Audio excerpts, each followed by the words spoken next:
Les sacs Hermès, une pièce de cuir, avant qu'elle soit montée en sac, il va falloir la traiter et faire des opérations bien claires. Partir d'un exemple concret pour expliquer l'exercice. Ces jeunes en recherche d'emploi vont découvrir le principe de la méthode de recrutement par simulation.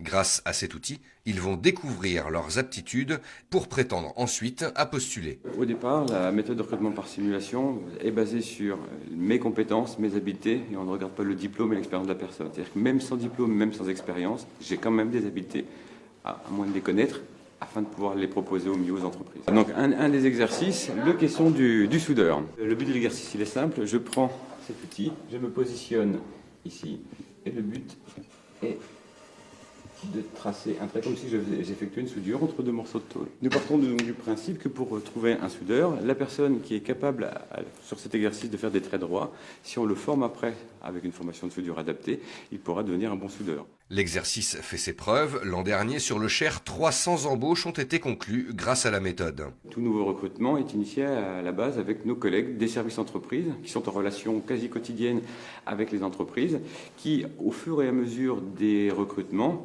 font ce qu'on appelle une analyse de poste. Et puis s'ils voient effectivement qu'il y aura une problématique de recrutement, c'est-à-dire qu'on n'arrivera pas à trouver les profils nécessaires, on propose entre autres ce service. Chaque année, dans le cadre de la Semaine de l'Industrie, l'équipe dédiée Pôle emploi se déplace dans les différents bassins de vie, au plus près des besoins et des demandeurs d'emploi et des entreprises. On a travaillé cette année avec des entreprises de métallerie, de chaudronnerie, de l'usinage également, où là on a vraiment un déficit de recrutement aujourd'hui et une difficulté de trouver des gens formés.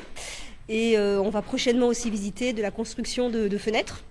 Pour aller chercher toujours il y a des besoins à Saint-Florent, il y a vraiment des postes qu'on ne parvient pas à pourvoir parce qu'on n'est pas forcément intéressé également par ces métiers-là. Cette journée d'information s'adressait aussi aux employeurs, en particulier les sous-traitants, demandeurs eux aussi de nouvelles compétences.